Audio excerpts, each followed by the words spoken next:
This is the 2024 Honda Pilot Touring. Is this the best bang for the buck trim level across the different trim levels of the Pilot? Hey everybody, it's Tom from Vehicle Visionary. I hope you're having a great day. Today I'm at Holmes Honda to give you the information to answer that question. Check out the link down in the description of the video if you want to know more about this particular model or anything else they have to offer here at Holmes Honda. The exterior color on this Pilot is platinum white. It has a gray interior, so for those of you who don't like black interiors, here's another option for you. And this model comes in front-wheel drive, but unless you go with the Trail Sport or the Elite trim levels, front-wheel drive will be standard, all-wheel drive is optional, except on those two trim levels I just mentioned where all-wheel drive will be the only option. So let's talk a little bit more about what you're going to find here. Starting with the front end, you're going to find the LED daytime running lights and LED fog lights. I know a lot of you tell me you'd like to see fog lights available on the vehicles you purchase, and obviously that's the case here. Active air curtains here on the front end will allow air to flow through and improve aerodynamics. In turn, that improves gas mileage. And how about safety features? Honda Sensing is here. That's going to be adaptive cruise control, collision mitigation braking, road departure mitigation, lane keeping assist, and traffic jam assist. Here is the remote. We'll turn around and give you a little bit better look using the sun to our advantage. You can see what all is here, including remote start, and you can open and close your hands-free liftgate on the rear of the vehicle with the remote as well. And tire and wheel size on this front-wheel drive model, these are all-season tires that are going to be 255 on the width, a 55 series sidewall wrapped around the 20-inch wheels, and power adjustable heated manually folding side view mirrors. The turn signal indicators are built in. And one more safety feature to tell you about right here is going to be that's going to be your blind spot information system. By the way, the key is a smart key, or a proximity key I should say, and it has the walkaway feature. Let's make sure to get that right. Somebody would correct me in the comments if I didn't correct myself. You will also find the roof rails up there, the body colored shark fin antenna, and the rear roof spoiler to finish things off. It not only provides a nice look, but you'll also find the ability to keep this rear window clean when you're driving down the road when the vehicle's in motion, because air flows over the rear window instead of down onto it, basically putting dirt and dust on there. That's just going to help in a lot of ways. But when it's raining outside, well, you have your rear window wiper to obviously help with that. And we finish things off here with a nice clean look on the rear of the Pilot. Now you'll find what appear to be exhaust outlets here. Let's take a look here at what we have. There's actually not one here. It just looks that way. It's not actually active. It's just there to give the illusion of that, but still provides a nice clean look. Now obviously this model does have exhaust.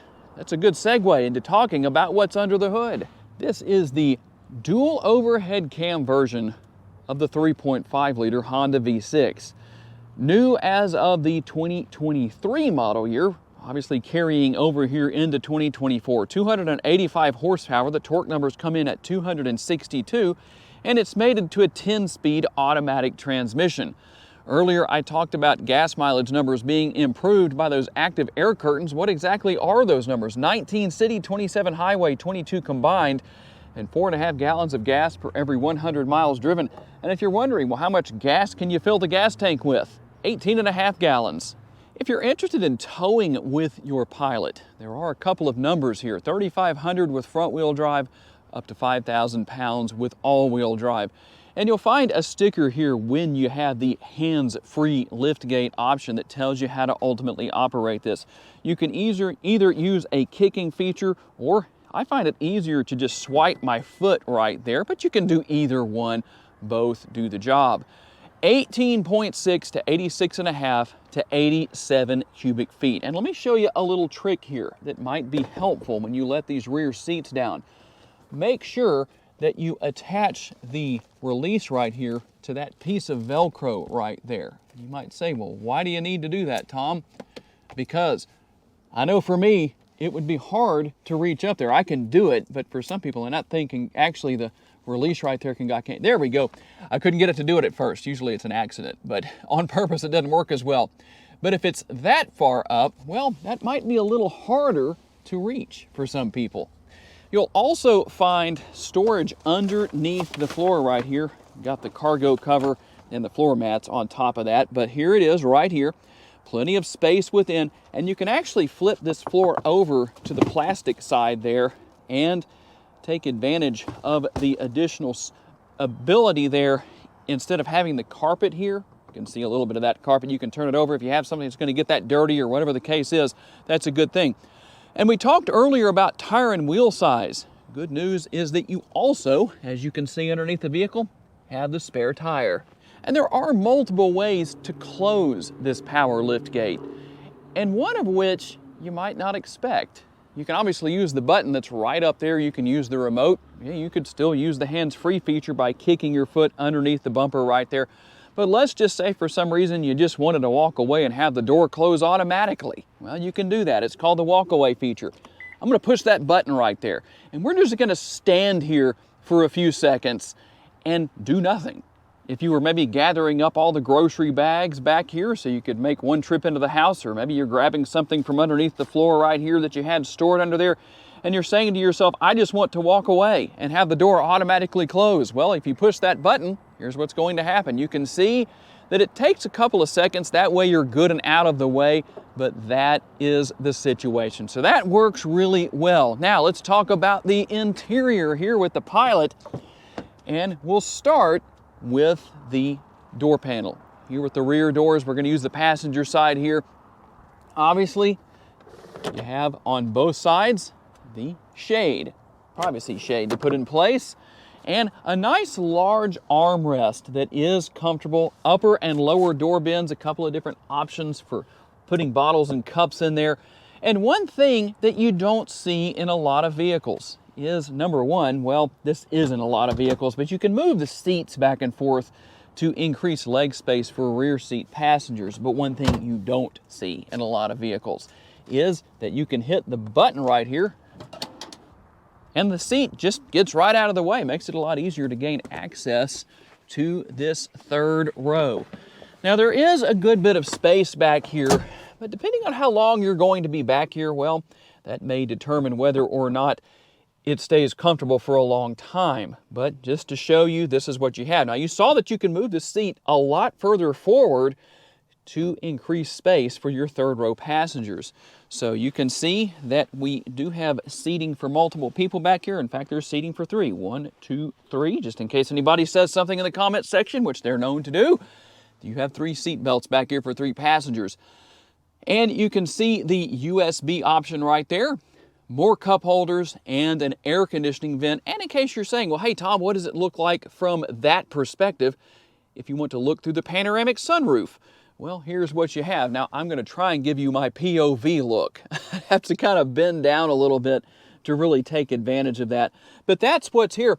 And another nice feature, that same button that's on the side of the seat is also on the rear of the seats. That makes it easier if the middle row passengers hop out and forget about the passengers sitting here in the rear seat. No, I haven't changed to a different Pilot that doesn't have a third seat in the second row here. That seat is removable. And here's the thing that's convenient about that. Not only does that help to increase cargo capacity, I'm sure there's multiple ways you could take advantage of that, why it would be useful, but the seat fits perfectly underneath the floor here. You also have the strap right there if you want to strap the seat down. I don't think this seat is going to go anywhere, whether you have the partitions. You see the partitions right here on each side. Whether those are there or not, I don't know for sure that that seat would slide around, but I haven't tried to figure that out or not by driving really aggressively with the Pilot, and I'm not going to change that. And if you're saying, oh, Tom, you forgot to show us how everything looks with maximized cargo capacity. Well, I didn't forget. I just fooled you and put it in a different part of the video than I normally do. But here is what it looks like with all of the seats folded down. And as you can figure out without me really saying anything, there's obviously a multitude of ways you can configure this. And still more to talk about here in the rear seat area, or the middle row area. You have your rear seat pockets right here. There's also a pocket right here that I would assume is for a cell phone, but you could probably put a few different things in there. And you can fold the seat back down on this middle seat to have storage right there for snacks or whatever anybody wants to put there, and a couple more cup holders. And the control center back here for the rear zone or third zone of climate control. You can control the fan speed, temperature, all that good stuff. And you also have a couple of USB options right there.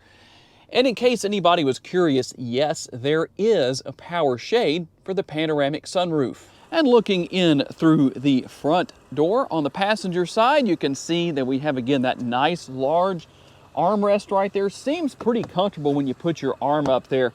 The upper and the lower door bins. Power seats for the driver and the passenger. And there is a little bit of extra storage here above the glove box.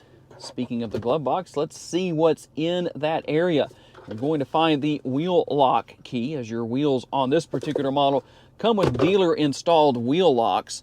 We're going to have more USB options and a 12-volt power outlet, wireless charging. That's your shifter right there, the push button style shifter, and the cup holders. And quite a few things behind the shifter as far as controlling different functions of the vehicle, including your drive mode selection, your power parking brake, brake hold mode. You can obviously turn off the idle stop or the auto stop start feature, as we often call it. Let me get my suction cup out of here so you can see inside of the center console quite a bit of space within that area. And here are the controls. There's the control for the shade, the power shade for the panoramic sunroof, and you can use the feature to open the sunroof right there, which it tilts and slides open. We also have the conversation mirror that also works as a sunglass holder. On the driver's side door panel, you'll find the controls for all 4 windows, and if you want to lock the windows, there you go. You can do that.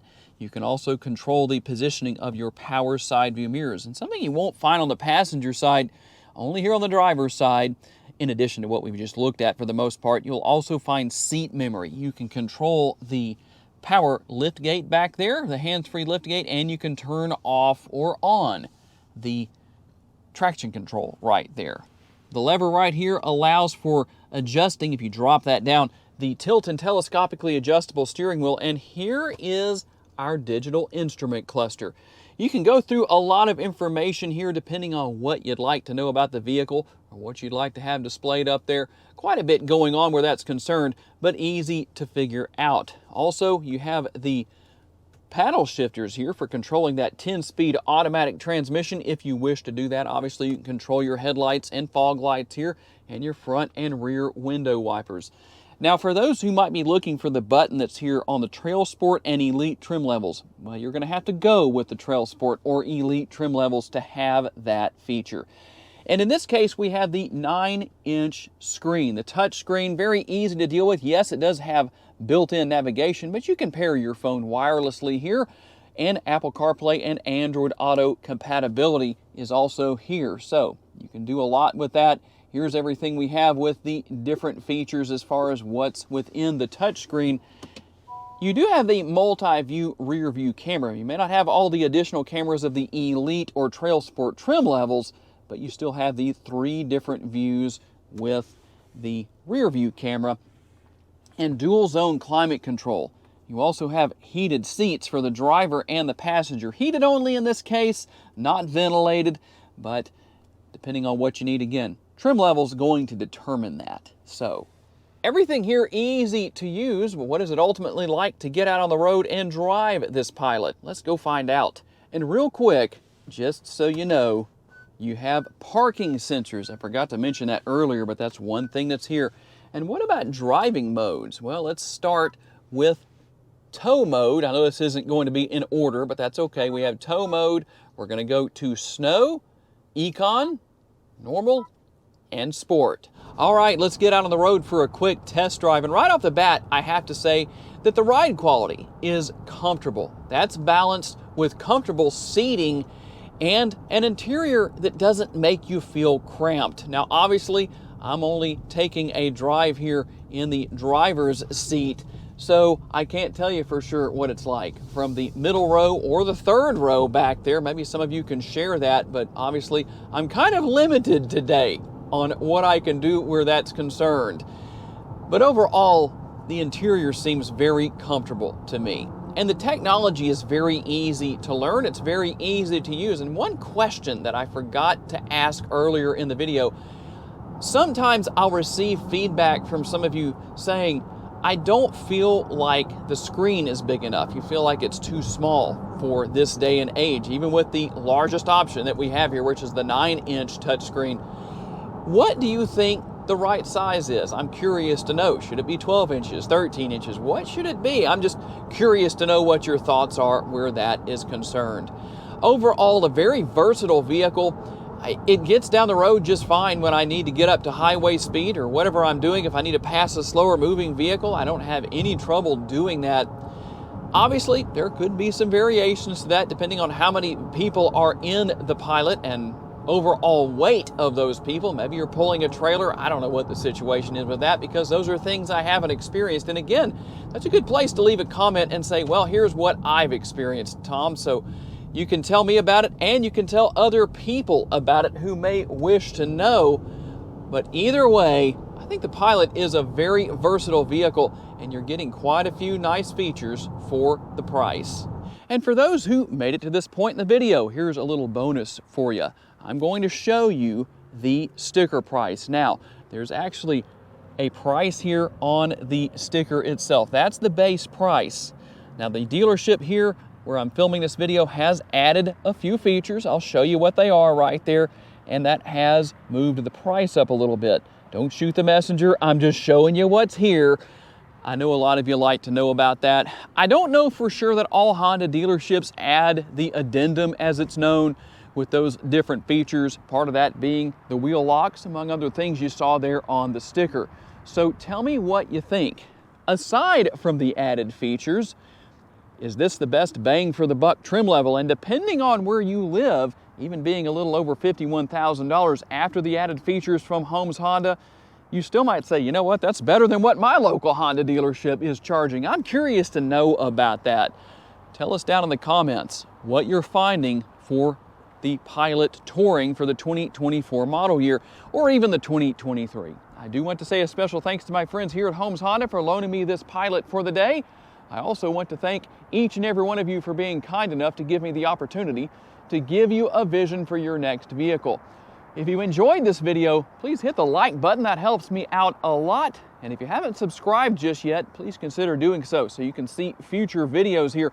Tell me what you would like to see me review. I know we do a lot of Holmes Honda videos here, or Honda videos in general, but that's part of what helps to pay the bills and help me to keep making these videos, because a lot of you watch them and I appreciate that.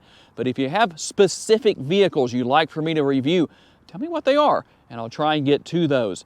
If you would like to learn about additional vehicles you may wish to consider purchasing, check out the video that's on the screen right now, and I will see you there.